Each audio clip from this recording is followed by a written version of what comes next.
Hello everyone. My name is TSF, or at least that's the channel name. Just gonna cover some sports here on this channel. I don't really know if it's gonna be specifically football, but today we got some football content coming to you. I have NFL Week 1 predictions. I know it's the middle of July, but I was pretty bored and I just threw together this slideshow here. So I was just like, might as well show it to the world, I guess. So here we go. I got a pretty cool transition here, as you could tell. But in the season opener on September 4th, a little primetime action between the Cowboys and the Eagles. And I'm going to be honest here, I don't know how the Cowboys are faring in this one. I mean, you're going up against Jalen Hurts, who really showed, he's a Super Bowl winning quarterback as he won the Super Bowl last year. I mean, they were up 40-6 at one point. You could say maybe that's not all Jalen Hurts, that's more of the Eagles team built around him, but still, I think Jalen Hurts proved he's a superstar level quarterback. But as you can see in this one, according to ESPN, their sports book has a -7 currently for the Eagles, so they would have to win by a touchdown or more for you to win on that bet. -340 for the money line. And I don't know what analytics they specifically use. It's probably just something random, but they have 66.4% chance for the Eagles. Philly this year they drafted Jahad Campbell. He's been through a plethora of injuries, whether it's his shoulder, whether it's his knee, just I don't know. But I don't know if he's gonna be ready to go. They did lose some guys in free agency. Mekhi Becton, Josh Sweat, Milton Williams, Big Play Slay, all gone to different teams. All of them in the AFC besides Josh Sweat, who went to the Cardinals. But yeah, this is basically still the same Eagles team. They have Saquon Barkley, AJ Brown, Devonta Smith. Uh, I believe Jahan Dotson is wide receiver three. I don't know how fun that is, but O line's still pretty good even without Becton. The NFL did not ban the tush push this offseason, so if you are a Philly fan, I would be excited because more Jalen Hurts tush push, which means more fantasy points for my fantasy team. Shout out. Won the chip last year, led by Jalen Hurts and some other guys we'll get to later. But enough about that. The Cowboys going into Philly, they face a big task, you know. Of course, they lost DeMarcus Lawrence to my Seattle Seahawks. They lost probably the best running back they had last year, Rico Dowdle. He goes to Carolina. But they did make some additions. They picked up good old George Pickens from Pittsburgh. He should be a solid receiver next to CeeDee Lamb. And they pick up Tyler Booker with the 12th pick. Offensive lineman should help out with that O line situation. They got a lot of Tylers over there. But yeah, I mean, I'm not really confident in Dallas to win this one. So I got this one 31-10 Philly. Um, I don't think there's a lot to say here. If I'm being honest, my notes here were Jalen Hurts gets like two rushing touchdowns, both via the tush push. Probably George Pickens gets that only touchdown. It's like, oh man, the Cowboys are back. I don't see Dallas doing much offensively here. Again, I could be wrong. These are just predictions in the middle of July, but yeah, give me the Eagles to not have that much of a Super Bowl drought and keep it pushing, even with losing some guys. Next up, we have some Friday night football in Brazil. We got the Kansas City Chiefs at the Los Angeles Chargers. Well, technically they're not at LA. They're in Brazil, but we're saying at LA. The NFL is for the sake of, a home and an away team. Justin Herbert, Mr. What If, loses Joey Bosa in the offseason, one of the bigger defensive guys on that team. But they pick up a couple offensive weapons, one of them being a Marion Hampton, the back out of North Carolina. I thought he was going to go to Denver, but the Chargers picking him up, that's a pretty good addition. And then they got the 1-2 duo of a Marion Hampton and Najee Harris. Somehow Najee Harris gets 1,000 rushing yards on the Steelers every year, the least impressive 1,000 yards I ever see. And then he just goes to LA now to be with Mr. Justin Herbert himself. And they go up against Patrick Mahomes. We basically know this Chiefs team is Patrick Mahomes. It's Juju on that beat off the bench. Hollywood Brown maybe has more of an impact this year. Travis Kelce. They pick up Josh Simmons from the draft. I don't know how ready he'll be for week one. but whenever he is ready, he's going to be very helpful as a college football champ for your Ohio State Buckeyes, who I am. That's not my team. I'm a fan more of so of the Huskies. Shout out Michael Penix. No, but the odds on this game, the Chiefs are favored by 2.5 points, money line minus 150, and according to the ESPN analytics, they got a 56.9% chance of winning. And in Brazil, in the big moment, starting week of the season, I got Kansas City winning this one by about 6 points here. I think Lad McConkey probably gets a cool touchdown here or there. Lad McConkey really had a breakout year. Once again, shout out to my fantasy team. But he had a good breakout year. Number one offensive weapon for Justin Herbert by far. And I don't know, I just think Patrick Mahomes, he throws like a game-winning touchdown with zeros on the clock. You don't even have to kick the extra point. Is that Patrick Mahomes glaze? I don't know, but he's built for the big time moments, except when it's the Super Bowl and he's down 40-6 and he can't get his offense moving, but I'm going to go with the Chiefs here. Next up, we have the start of the Sunday games. And I mentioned Michael Penix earlier because he's on at the 1 o'clock slot and he's going to be at home against Baker Mayfield and those Buccaneers. Shout out the Bucks. Shout out Baker Mayfield for the career revival he's had since going on Cleveland. I mean, he went from Cleveland, like the savior of Cleveland, goes to Carolina, not great there, goes to the Rams, saves his career with one drive at the end of the game, and then goes to Tampa and balls out. I mean, speaking of Baker Mayfield and that Bucks team, they add another receiving weapon in Emeka Egbuka. So you have Mike Evans, you have Chris Godwin, you have Emeka Egbuka, a dynamic trio of receivers for Baker Mayfield to pass to, and a solid defense. This team could be scary. This team could be Super Bowl scary this year, which might is Baker Mayfield a Super Bowl quarterback? I don't know, but they have a tough challenge ahead of them. They got the Falcons. It looks like I think there's a thief in the top right corner. That might be Kirk Cousins stealing that contract money after he got benched for Michael Penix. Michael Penix looks solid in the second half of the year. Nothing amazing, but he had flashes of potential, flashes of moments, and I thought he could be a good starter coming up into the year. Um, you got the Department of Defense over there because the Falcons only had defensive scouts for the NFL draft, and that showed when they picked up James Pierce Jr. They traded into they made a bit of a controversial trade there. I'm pretty sure they traded their first this year and some more draft capital, but I remember that first being talked about a lot. And then they also pick up Jalen Walker, a linebacker out of Georgia. So shout out the Georgia Bulldogs. You see the Georgia Bulldogs logo right there in the top right. And I do want to shout out before I get to the game odds, Bijan Robinson. Once again, another guy who carried my fantasy team. And you might be saying, like, TSF, like, how are all these guys carrying your fantasy team? I just had a really good dynasty draft. That's all I'll say. Um, and Jonathan Taylor. Shout out Jonathan Taylor. We'll get to him when we get to the Colts. Had a couple of big weeks at the end of the year. But the game odds for this one, Tampa Bay minus 2.5. Over under 48.5. Tampa money line minus 135. And the ESPN analytics tell us that Tampa Bay is more likely to win this matchup by about 10%. Do I agree with the analytics again? I do not. I feel like the Falcons, especially at home, they have weapons. This is a really, really fun matchup. It's a Falcons team who's basically rebuilt their defense versus a Tampa team who just adds another offensive weapon. And this Tampa team is good defensively too. Big old Vita Vea down in the trenches. And this Falcons team offensively is still fun. Kyle Pitts is still the biggest what if when it comes to fantasy. Sorry, I keep bringing up fantasy. They have Bijan Robinson, of course, Drake London. They got weapons. And so, but I feel like the Falcons just will take this one 26-16. A cool little nice win.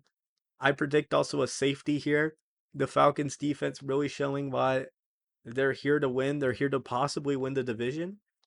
And I find it crazy that the Buccaneers are favored by 10% this one, considering they got swept by the Falcons last year. So I don't know. Maybe Vegas thinks they get their revenge in a big way, but I don't think so.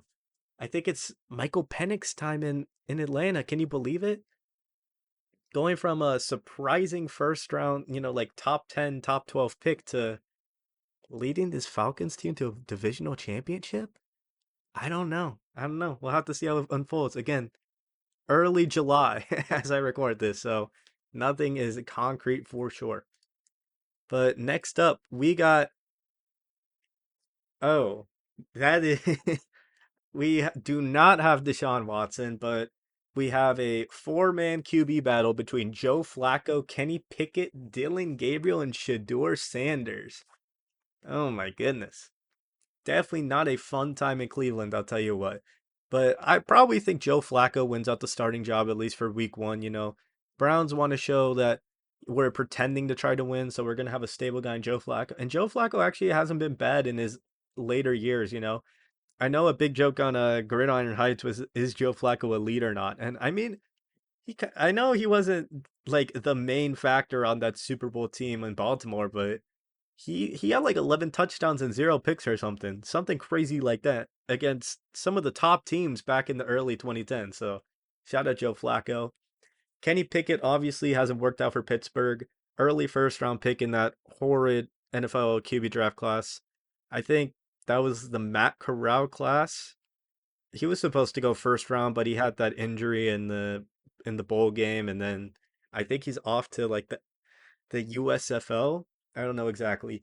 Dylan Gabriel, the first of two quarterbacks taken for Cleveland. And I was very shocked that they took him in the third round. Because everybody was saying, oh, Shadur Sanders for sure, first round. Maybe he slips to the second or third, not the fifth round. Not pick, what was it, like 144 or something?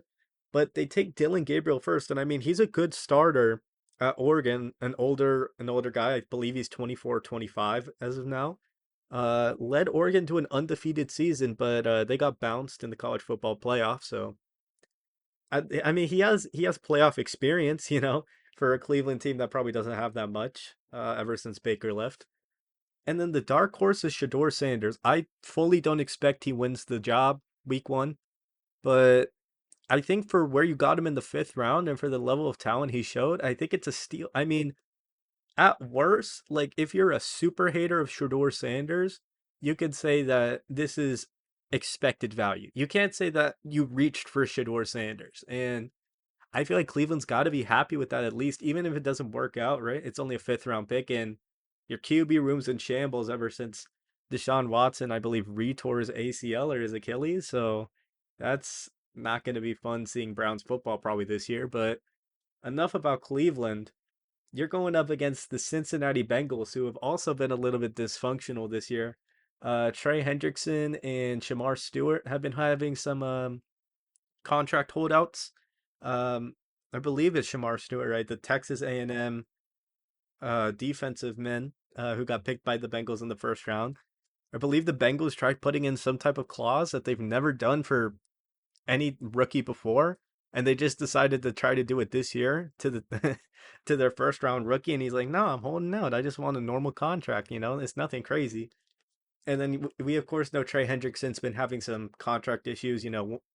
One of the like best pass rushers in the NFL. So I hope the man gets paid. But on the ESPN game odds, the Bengals are favored by 5.5. Over unders 44.5. Bengals money line minus 240, and it has a 65.2% chance of the Bengals winning. And the one thing I want to mention is that the Cincinnati Bengals in the past 5 years, in week one, have had a record of 1-4. Not a great record. And for that reason, I think the Bengals, just with the bad luck they've had, and not even bad luck, there's self inflicted luck of not re signing Trey Hendrickson yet, not re signing Shamar Stewart yet. I think the Cleveland Browns get an upset in week one. I really think they do. I like I just don't know. It's one of those week one matchups. It's like, oh, Cleveland's 1-0. They're gonna win out this whole season, and then they end the year 3-14. But I just don't know. I think Miles Garrett and company on that defensive end, they can stifle that Bengals offense enough. And then I think Joe Flacco just goes off. I think Joe Flacco is like a 3 touchdown day. And then maybe like Quidshon Judkins, the Ohio State running back, he gets a sneaky touchdown, sneaks into the starting job. but I don't know. I think the Bengals, they'll lose this one. You know, they've had a pretty bad record in week one the past few years. I think they'll start taking football serious, might re-sign a couple guys, and then we'll see what happens. But I have the Browns winning this week one matchup by a singular point. So shout out Cleveland. I don't think you'll even be above 500. I don't think you'll even get above 5 wins, but good on you. And also, oh my gosh, I forgot they got Mason Graham too. So that helps boost up their defensive line even more. So, you know what? I feel more confident now. Give me the Browns. Give me the Browns to win week one. Anyways, on to the next one. We got the Miami Dolphins at the Indianapolis Colts. And this is a bit of an interesting AFC matchup we got going on here. Of course, we see at the bottom Daniel Jones trying to sneak up on that Anthony Richardson starting spot, which I think if you told a Giants fan that if you told them last year that Daniel Jones would be gone, they would not be surprised. But if you told a Colts fan that Anthony Richardson and Daniel Jones will be fighting for a QB1 spot throughout the year, I think they'd call you crazy. I don't know. I just don't think Anthony Richardson has developed as much of as a quarterback. I mean, he tapped out of the game last year, which was a big headline. I don't know if he's ready for prime time, but this Colts offense does have one thing. It has Jonathan Taylor. Jonathan Taylor, my other fantasy running back from a spectacular fantasy draft that I had, a dynasty draft that I had. And they added the touchdown goat, Nick Westbrook Akine. You know, he was racking up touchdowns in Tennessee. He might do the same in Indianapolis. Might want to pick him up off your waiver wire if you haven't already. And then, of course, they pick up the Penn State tight end Tyler Warren, which will also be a big help. You know, everybody was mocking Tyler Warren to the Colts, and then it happened. So, shout out Tyler Warren, shout out the Colts organization, and RIP Jim Irsay. And then for the Dolphins, we have Tua, who I don't want to harp on the whole concussion thing, but you know, you got to consider that he's very injury prone. But if he's healthy, I think he could lead this Dolphins team maybe to a sneaky playoff spot. If he's healthy, I mean, they picked up Kenneth Grant, of course, in this recent NFL draft. They got the one and only Minka Fitzpatrick back, and I'm pretty sure they won that.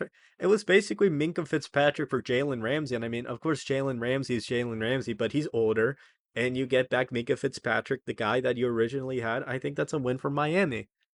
And then, of course, you got esteemed rapper and part-time NFL player Darren Waller out of retirement.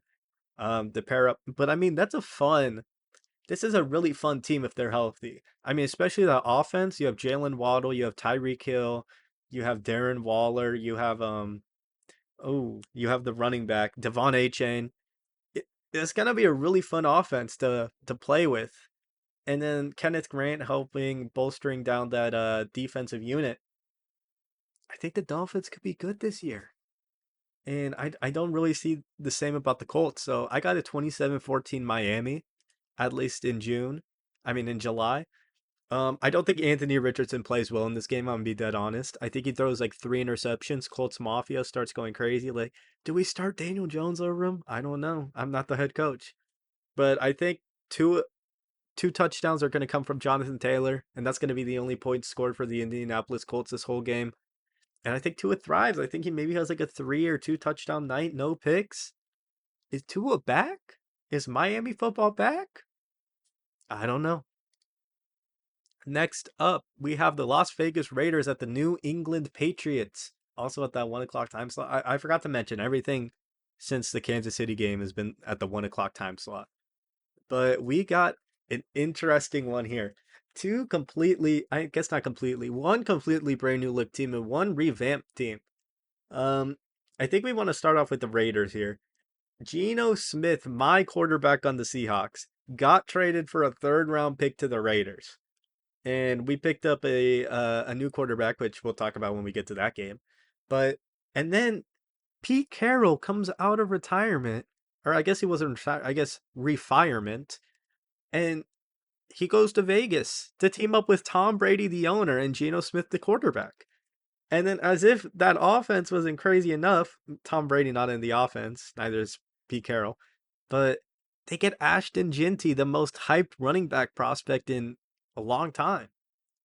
And, Ashton Jinty, he's going to do wonders, I think, in the NFL, but I just don't know if I trust the Raiders, Geno Smith, I think he's throwing to Trey Tucker and Jacoby Myers, which is definitely a downgrade from DK Metcalf and Tyler Lockett and JSN, basically going from the big three of not really a big, I guess Tyler Lockett in that last year, like a big two and then Tyler Lockett to now Trey Tucker and Jacoby Myers and Jack Betch.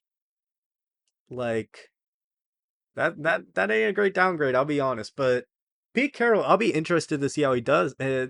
Does that rivalry with Jim Harbaugh fire up again? Does it flare up again? I think it could. The Raiders team is going to be really fun because they're either going to be 4-13 or they're going to be like 10-7. And as soon as they say this, they're going to go like 8-9 or 7-10, very mid. But who knows with this Raiders team? It's very, very interesting. And also Max Crosby on the defense, and that's about it. Now for New England, we saw shades of Drake May going into this year. Of course, the Patriots Titans game had that crazy throw at the end. Even though they lost that game, I mean, that was just like a star move, right? Like I still remember it. I think Drake May is going to be really good in this league. I don't know if he'll be like a top five quarterback, but I think he'll be a solid starter on New England. I think he'll be tons better than Mac Jones. Give him at least two Pro Bowl nods in his career. I'm calling it 2+ Pro Bowls for Drake May.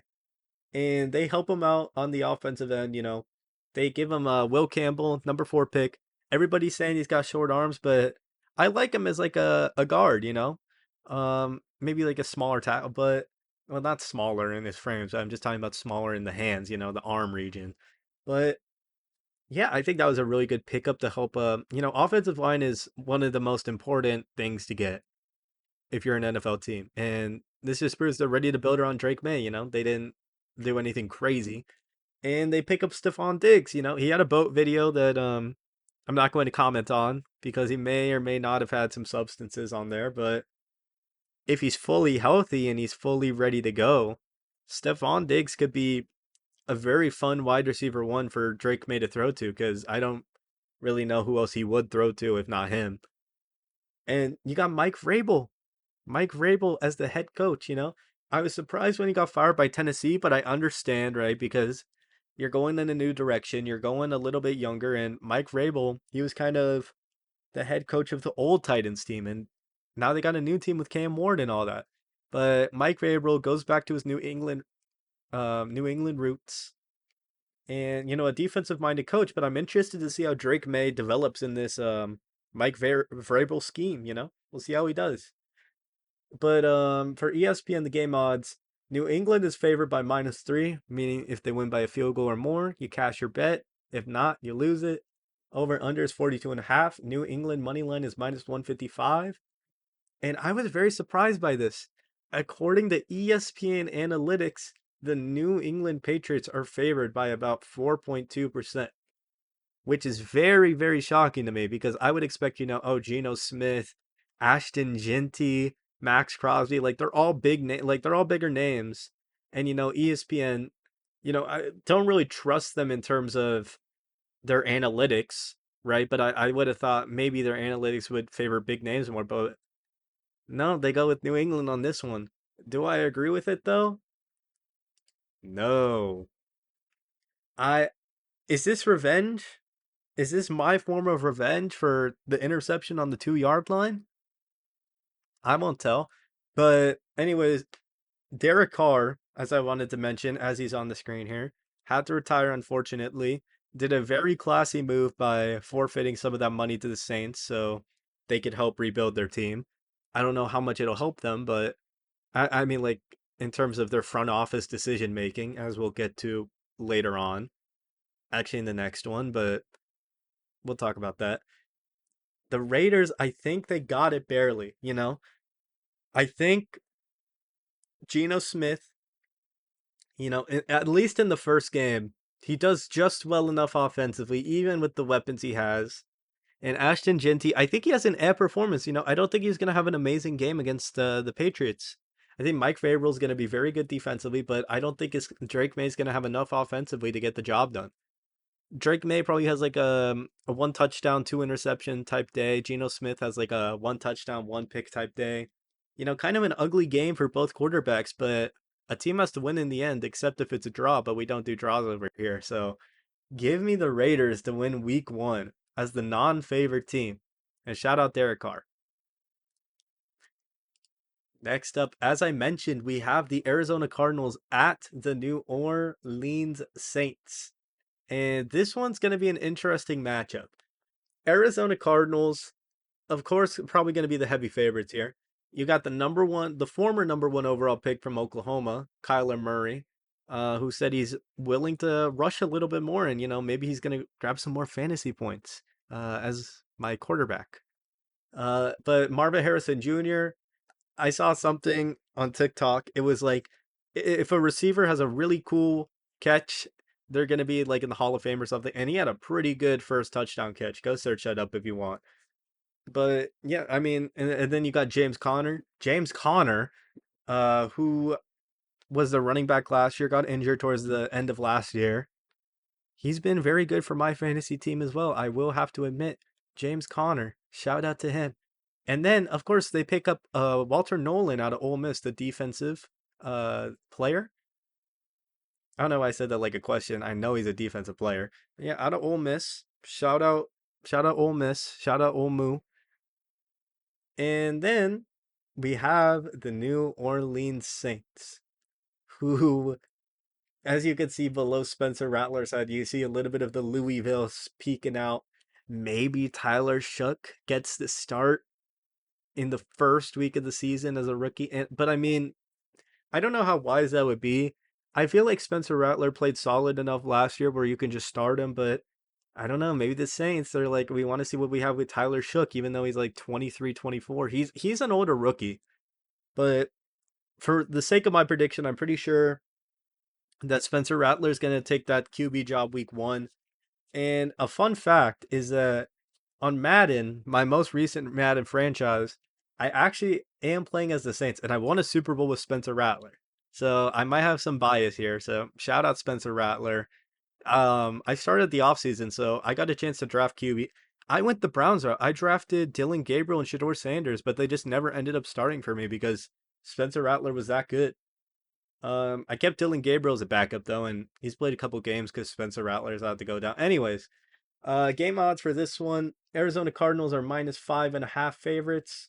Over under is 42.5, and the Cardinals money line is -240, and the matchup predictor has it 57% Arizona. And normally, in a normal world, I would say the Cardinals win this one easily by 15 or 20. But, but, the New Orleans Saints have some sort of devil magic in week one. I don't know what to tell you. They're 5-0 in the past 5 week ones. And Chris Olave coming back from concussion, Spencer Rattler, one more year developed. Give me the New Orleans Saints to win week one against the Arizona Cardinals and to shock the world once again. I remember last year they beat up the Cowboys so bad. Everybody's like, "Are they a Super Bowl team?" I was not one of those people. I was like, "Oh man, the Saints are at least going to make the playoffs." I was dead wrong on that. I don't know why I would ever believe that. I guess Derek Carr fooled me. But Spencer Rattler can fool me this year, maybe. Maybe they're a playoff team. No, they're not. But I think they get the week one here, win here against the Cardinals. Sneaky little upset. In my notes here, I said a random James Conner touchdown, and Spencer Rattler plays decent enough for a win. So, I mean, that's about it. Okay, I am back, gang. Do not worry. I just had a phone call. I don't even remember what I was saying, but anyways, I think the Saints are gonna win this one. They have some sort of devil magic. Spencer Rattler, he's gonna do solid enough. Give me the Saints week one. Playoff contenders? Maybe, maybe not. I don't think so, but who knows? It's early July. I don't know how many times I'll say that to get me out of anything that'll be very bad for me in the future. But next up, we have a battle of former quarterbacks. The former Jets quarterback, Aaron Rodgers, heads into New York to face the former Steelers quarterback Justin Fields. And let me tell you, this is going to be a fun one. This is going to be a fun one. Starting off with the Steelers, they traded for the one, the only DK Metcalf, who is on the Jet side, but doesn't matter. They trade for DK Metcalf, which is, of course, a big thing. Of course, they send out George Pickens. So basically, it's his replacement, but, a lot better of a replacement as a Seahawks fan. They also trade Minka Fitzpatrick for Jalen Ramsey, which was a bit surprising to me.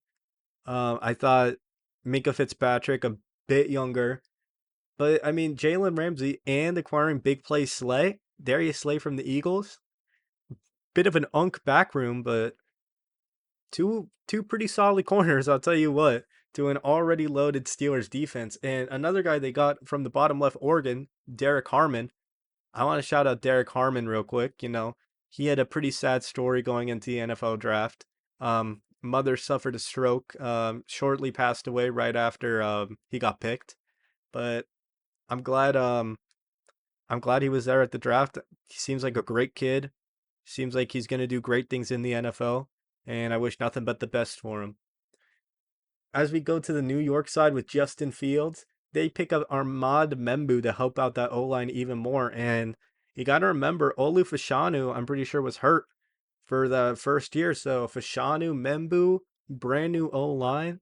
O-line is one of the big things you got to invest in 2025 NFL football. And they're doing just that for Justin Fields. And of course, you got Garrett Wilson all by himself.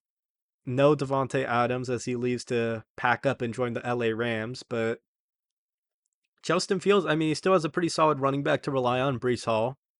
I don't know if he's going to develop his passing ability. A big problem when he was in Pittsburgh was the offensive expected points, He wasn't really much of a passer, just more of a running back that couldn't really pass the ball. But I mean, we have two loaded defenses here as well. The New York Jets defense, a little bit under the weather last year, but definitely not one to be undermined. And the Steelers defense, always leads them to a 9-8 record or better somehow. I don't know how they do it. I don't know how Mike Tomlin does it, but he does it somehow, and he'll have to do it again, especially managing all these personalities, including Aaron Rodgers. But my prediction for this game, before that, let's get into the game odds. Pittsburgh is -3 favorites going in this one. Over under 39.5. Pittsburgh -150 favorites. And the matchup predictor says 58.8% chance for the Steelers to win it. Do I believe that to be true? Heck no. Give me the Jets to win in a low scoring bout. I think Justin Fields was done dirty by the Steelers. Sure, you can argue, maybe he wasn't as much of a passer as Russell Wilson. And Russell Wilson led them to about a 9-8, 10-7 record. But I think Justin Fields would have done the same. And, he's younger. He was the better option. And, he's off to New York. And he's going to show the Steelers why he was supposed to be their quarterback. And I don't know. I just don't think Aaron Rodgers will be that great in week one. I think he'll ramp up progressively. But I don't know. I think Aaron Rodgers was a decent enough quarterback in New York. But going up against New York, I don't know. I just feel like some devil magic happening with the Jets over there. They get their first win in a while. I think the Jets somehow get like a game-winning field goal here, and Justin Fields probably has 100+ rushing yards. Everybody's gonna say he's a running back, but he's a quarterback/running back who won Week 1 against the Pittsburgh Steelers in his former team. So shout out to him. Shout out Justin Fields. Next up, I believe one of the last 1 o'clock games. Maybe not, but we have the golden child, the golden sunshine of Carolina, and Bryce Young going up against Trevor Lawrence, another former number 1 overall pick. So it's a number 1 battle. And honestly, this might be the most irrelevant matchup in terms of, star power and all that. Carolina, I really believe in Bryce Young. He showed superstar potential. Maybe not superstar. He showed star potential at the end of last year. He's making some crazy throws, like that one where he turned around, caught it in the end zone. Not him, but his receiver. And, he's just a really nice person. I mean, you look at interviews, you look at stuff off the field. He's a really likable guy, which makes me really hope he does successful for himself. And he picks up a new number 1 weapon. You thought maybe the Panthers would improve their defense? No. You thought maybe they would improve their O-line? No. They got Tatoria McMillan. And what are you going to do about it when he has a 1,000 plus yard receiving year? What are you going to do when he has 15 touchdowns? Okay, maybe not that many, but I believe it's a great thing to get Bryce Young a number one option. And he's going to be playing right alongside Adam Thielen, a vet who can help teach him a little bit. And for the Jaguars, I'm going to be honest, they did trade a lot for that number 2 pick, but it's Travis Hunter's season. If Travis Hunter doesn't pan out, I think that whole front office is about to get fired. I think everybody's about to get fired. Even Liam Cohen. I know he just got brought in. He's going to get fired if Travis Hunter doesn't work out, but I think he should. He's a generational player that got picked second because the first overall pick was Cam Ward. And also, the third overall pick was also generational and Abdul Carter. I said what I said. But I think Travis Hunter will be great. I don't know how much he's going to be playing cornerback versus wide receiver. But all I know is that Trevor Lawrence gets a new weapon on offense every once in a while. And I don't know who he's throwing to. Gabe Davis, maybe? No, they got rid of Gabe Davis. BTJ. What am I thinking? Am I a casual? Maybe. But game odds for this: Carolina are +3, Jacksonville are -3. If they win by a field goal or more, you win your bet. If not, you lose. Over under 46.5. Jaguars -145 money line. Do I have the Jaguars taking home this one? I don't. I think the Panthers dominate the Jags in this one. I just don't know how I feel about this Jaguars team. I just feel like they're worse than people probably expect. I don't know how much I trust Trevor Lawrence, especially after last year. I get all of that's not on him, his performance, but I just don't know if he's the number one guy anymore. I think it's a Bryce Young masterclass though. I think Tet gets a touchdown, and Travis Hunter might do something cool. He might get like a fumble recovery off of like a deflection or something. I think Travis Hunter is going to be good, but I just don't know what the rest of this Jags team is, which leads me to the 24-6 score. Panthers getting the week 1 win. Shout out Bryce Young. Shout out the aura that Bryce Young has being such a likable guy. Give me the Panthers. Next up, we got the Giants at the Commanders, and this is going to be a bit of a divisional rivalry here in week 1. And you can see on the Giants side, I got a few things going on. Russell Wilson, starting quarterback for this team. Other than Malik Neighbors, he has nobody offensively. Tyrone Tracy Jr. was solid enough last year. He's not going to be like a star running back like Saquon was. Sorry, Giants fans, but he just has nobody. The Giants team, I'm going to be dead honest, is all defense. It's going to be Abdul Carter out of Penn State, who was a monster. It's going to be Brian Burns. It's going to be Dexter Lawrence. And you're going to pray that you can stop an opposing offense because I don't think Russell Wilson is going to bring you much. And Jackson Dart, he's just waiting in the corner there. He's just waiting. Jameis Winston, as well as the backup, he'll probably get starting reps before Jackson Dart, unless it's like very, very late into the year and they're like, we just want to see Jackson Dart get some throws, because Jameis isn't going to be the future of the team, but he's a fun quarterback, so he's in the locker room. Commanders, JD5, Jaden Daniels, shout out the man who led his team past the Lions last year into the conference championship. That Jaden Daniels, shout out to him. And he gets more and more weapons. First, in the draft, he gets Josh Connerly Jr. for that horrible O-line. Then they trade for Laramie Tunsil from the Texans. 2 new tackles right there of the future. And they pick up Mr. Outstanding Deebo Samuel. I don't know if that's Deebo Samuel in the picture or not. I'm just realizing with the long dreads in his hair. But I don't know how Deebo Samuel is going to play. I picked him up off free agency waiver wire, I have to admit, in my fantasy football league. I really hope he does good, man. I really hope he does. Because if he can mesh well with Jaden Daniels, it's going to be a really fun offense if it wasn't already. Terry McLaurin, Deebo Samuel, 1A, 1B, that'll be fun. But anyways, the game odds for this one are the Commanders favored by 6.5. Over under is 46.5. Money line is Commanders -290, and the ESPN matchup predictor has it 69% Washington for the win. Am I gonna go with another upset here? I'm not. The Giants are cooked. It's 28-3, but it's not Atlanta, you know? I think the Giants aren't going to be able to stop this Commanders pass the offense, this run offense, and I don't think the New York offense will be good enough to take advantage of a Commanders defense. Um Russell Wilson has just shown he hasn't been that great recently. I still hold out hope for him as a Seahawks fan, but objectively as a player, he hasn't been amazing. This is probably one of, if not the last starting job he has in the NFL. So hopefully he balls out, but I just don't see it happening. Malik Neighbors is probably gonna have like 20 catches somehow. Realistically like 10 or 12, but unrealistically 20.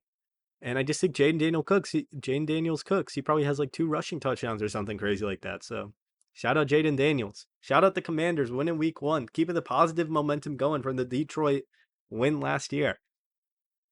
And now we get to the 4:05 games.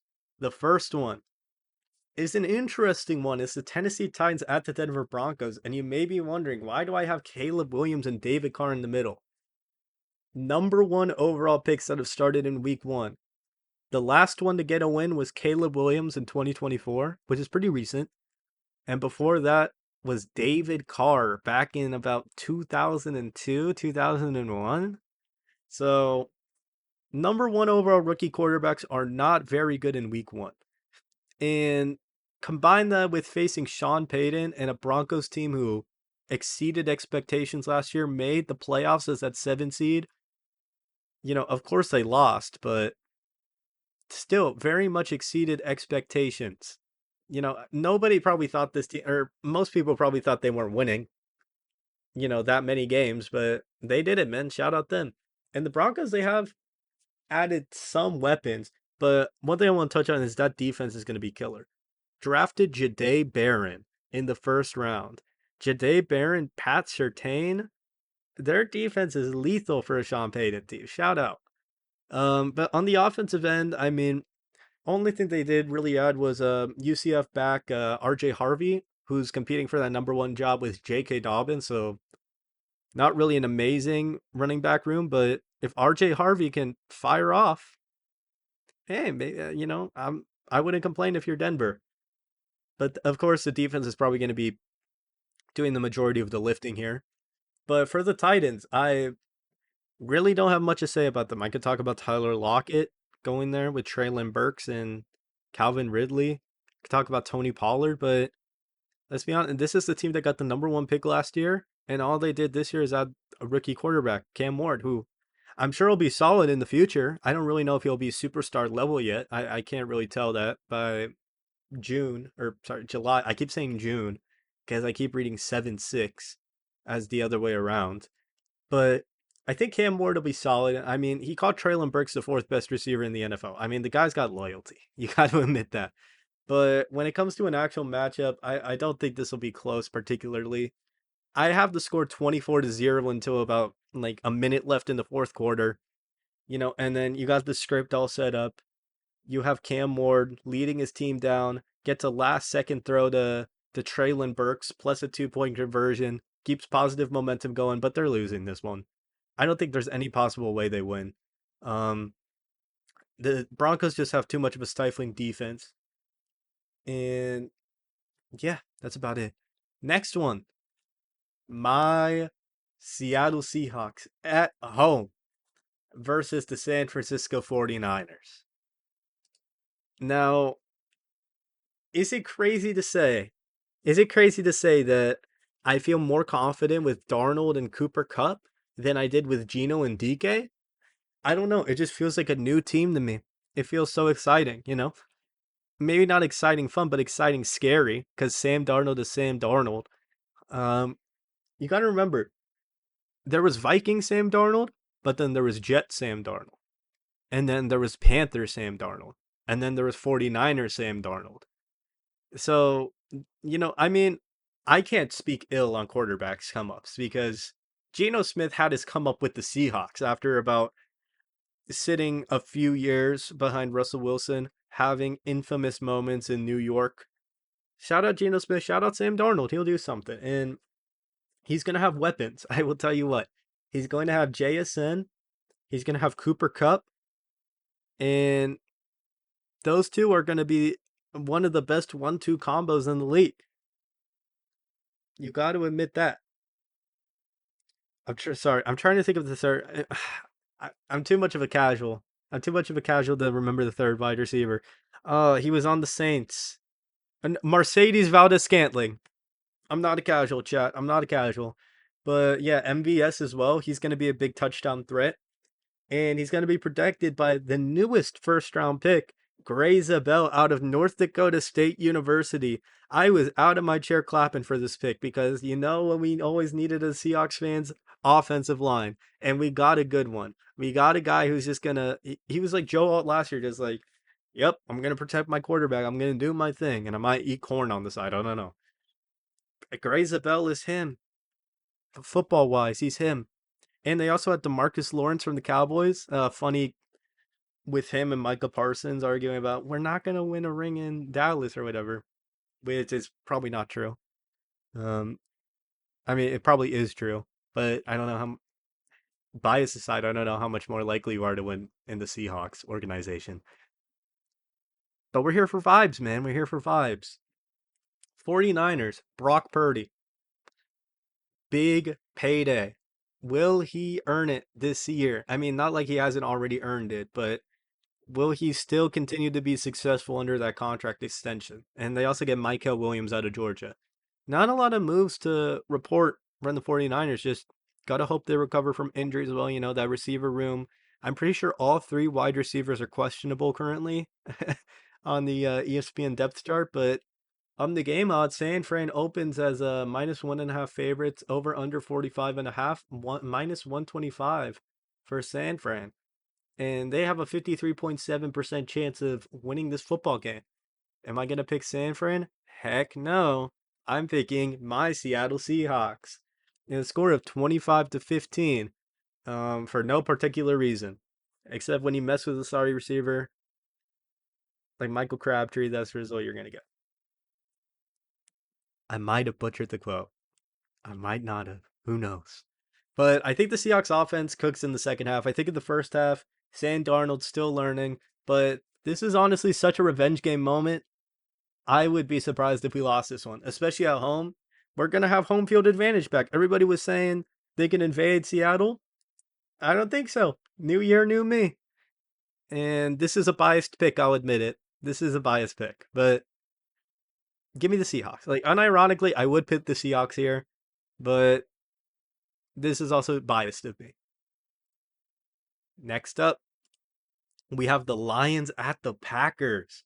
This is a fun matchup for the 425 slot, let me tell you.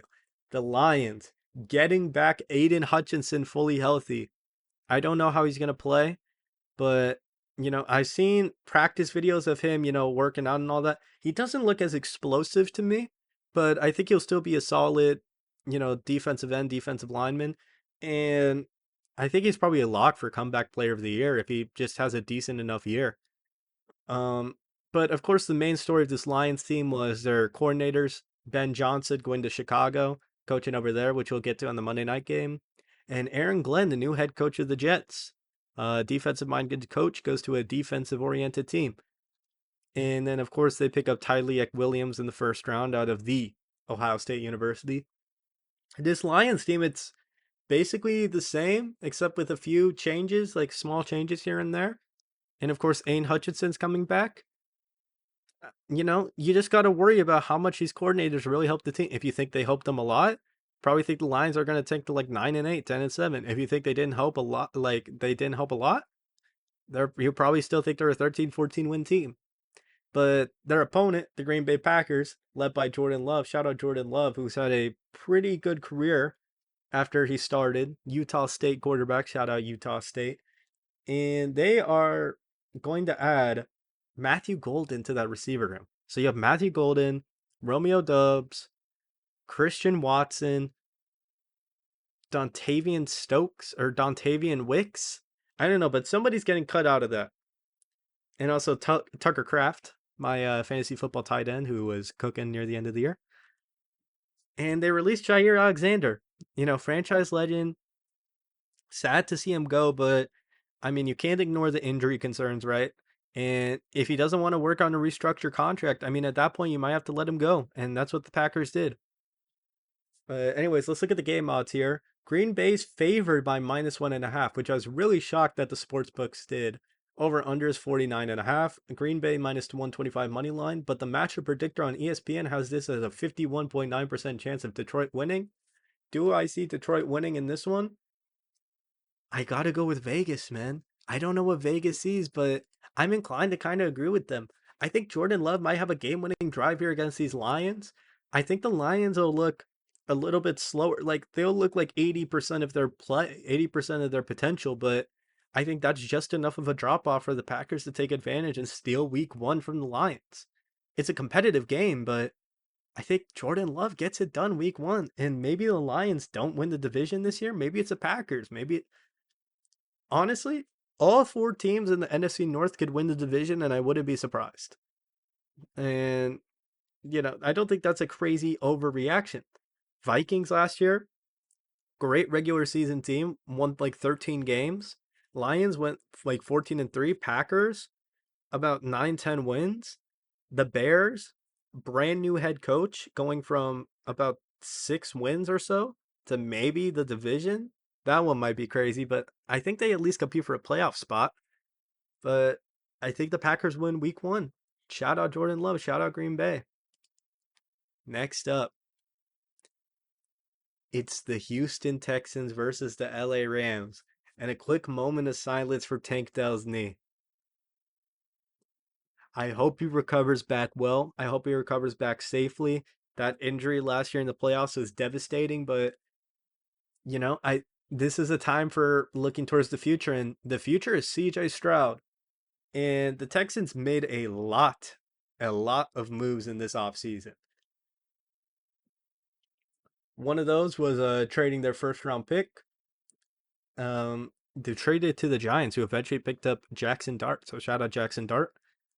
They pick up CJ Gardner Johnson, former member of the Eagles and the Saints. I gotta remember that Madden franchise. Um, they pick up two Iowa State receivers, Jaden Higgins and Jalen Noel, which will hopefully help fill that gap with Tank Dell. Pick up Nick Chubb, former Browns running back.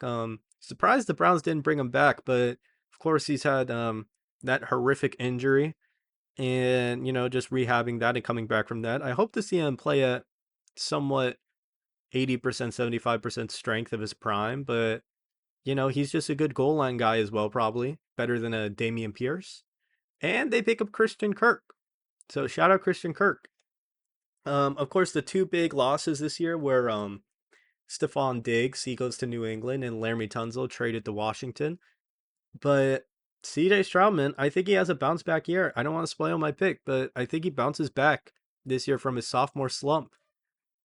And he goes up against Matthew Stafford and the Rams.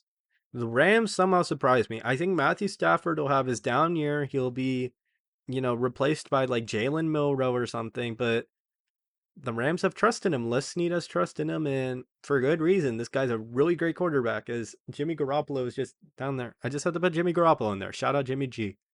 But they add another weapon. They swap out Cooper Kupp, and they added Devontae Adams, one of the best receivers in the league. I don't know how close he'll be to wash territory because some receivers drop off a cliff really fast, and I don't want that to happen to Devontae. But even if that does, they still got Puka Nakua, the surprise out of nowhere receiver, one for Big Matt Stafford over there. And they got Kyron Williams, so that offense is still pretty good. Their defense is good as well. They had to rework it after Aaron Donald retired a couple years ago, but this is still a really good team. And the game odds show that. I mean, on the ESPN analytics, 56% chance of winning, -3. They win by 3 or more, you win your bet. If they don't, you lose. 45.5 over under. Los Angeles Rams -150. And both these teams, fun fact, traded their first round pick this year. Rams traded it to Atlanta, what many called a fleece trade, getting that future first from Atlanta as well in that trade. They picked James Pierce Jr.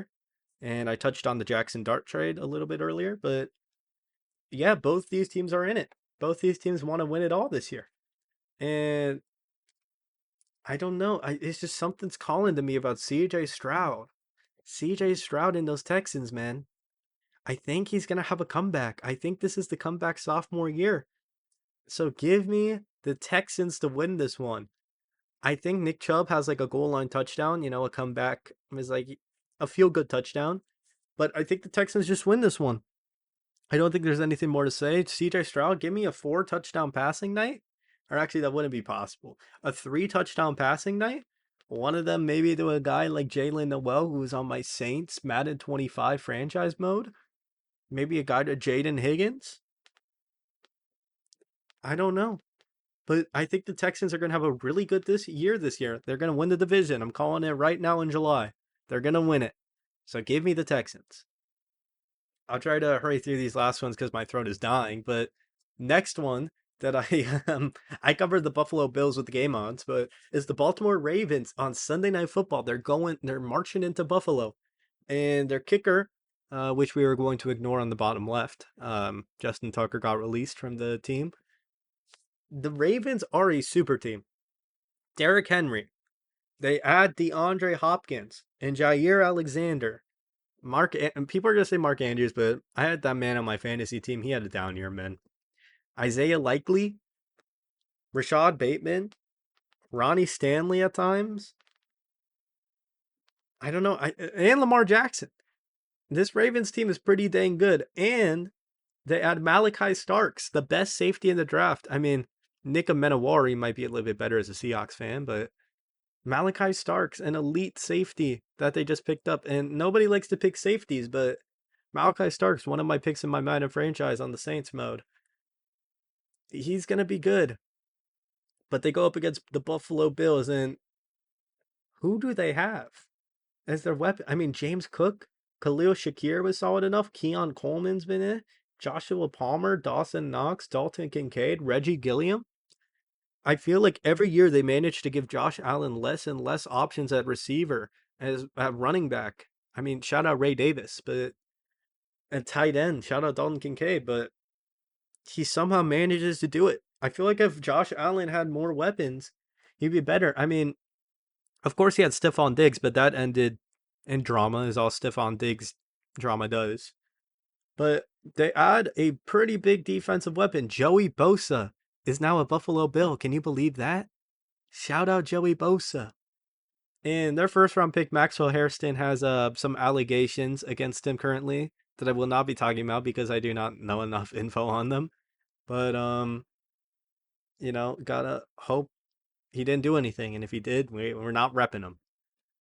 But the Bills, Ravens, Sunday Night Football, this is going to be a close one, but I see it going as it did last year, as in the Ravens winning this one. I think this is an offensive juggernaut game. Even with the Bills adding Joey Bosa, this is going to be a back and forth offensive battle. Derrick Henry is going to have a couple rushing touchdowns. Josh Allen's going to have a couple rushing touchdowns. It's going to be chaos. But I think ultimately the Ravens score that last touchdown. The Bills try to drive down the field. They get denied for some reason. And the Ravens end up 1-0. And the Bills are losers in their division. And I believe that would make the Dolphins the 1 seed. Or the Jets. Yeah, no, it would be a tie between the Jets and the Dolphins, which I don't know, something might happen there. Probably not. The Bills most likely than not win the division, but more Isaiah likely than not win the division, but I don't know. This is gonna be a really fun game to watch, man. As we go to the final game here, as I'm nearing an hour of recording, it's the Minnesota Vikings at the Chicago Bears on Monday Night Football. And this is going to be the biggest what if game, the biggest Justin Herbert game that I've ever seen. JJ McCarthy, an unknown quarterback. I mean, he's known, obviously, for winning the national championship with Michigan, but NFL unknown, right? I mean, this guy had a big surgery, a big injury, and he's coming in behind a 13-win team to take over the reins. And I mean, he has a guy on the offensive line, like Donovan Jackson. Not he, but the Vikings. But if JJ McCarthy can manage his team well enough, this is a 10+ win team. It's almost the same exact team, just JJ McCarthy, and we'll see how they do.